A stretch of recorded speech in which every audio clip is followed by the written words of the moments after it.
Hey, what's up, everybody? Welcome to the live stream. If you're new, watching at a later date, or just stumbling across my channel because of some Starbucks search, this is called Keith Condensed. Basically, a part of the live stream that I kind of rip off and then do a quick little edit and throw it up. Today, I'm using a different mic, so if the audio versus the video is a little bit delayed or a little bit weird, feel free to let me know down in the comments.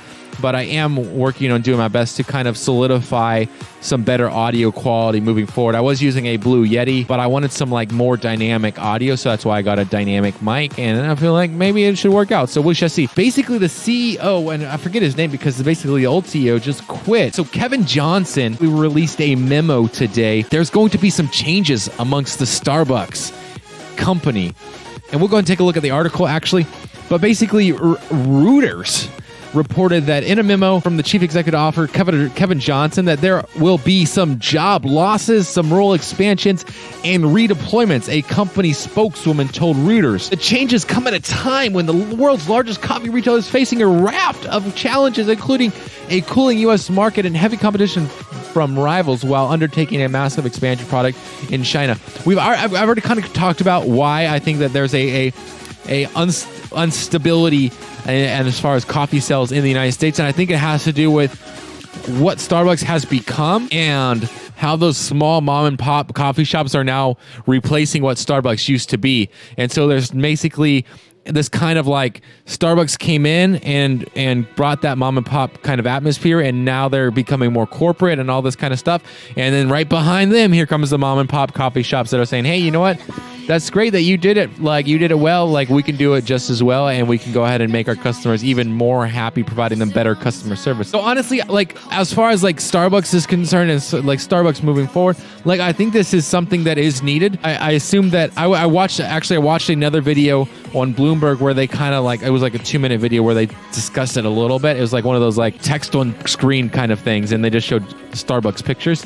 But they talked about how the actual CEO is going to start from basically top down, and if people aren't cooperating or whatever it is, that and they're not generating sales or basically buying into the Starbucks system of creativity, ingenuity, and that kind of thing, then they're going to get booted. So I think that should really, really help kind of recreate them here in the States, because right now I feel like it's way too systemized and it doesn't really offer that home style mom and pop coffee shop atmosphere.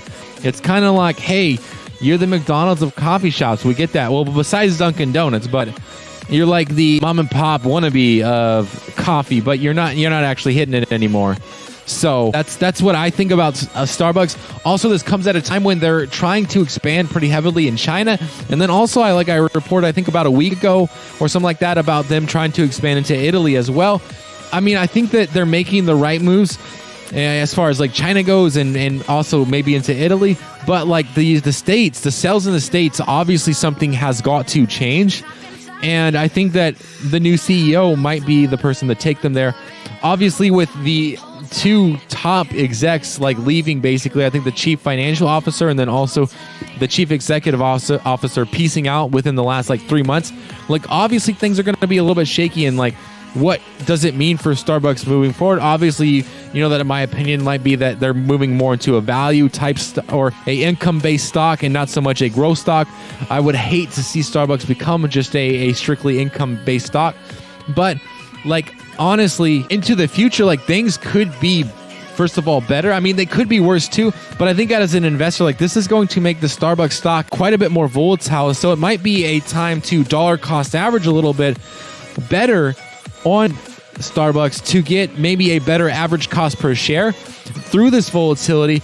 That way, if there is an upside, you can go ahead and capitalize on that. And then if there's a downside, you can go ahead and maybe pick up some more and then hopefully turn Starbucks into an income-based stock and boom, maybe be set for the next 20 to 30 years.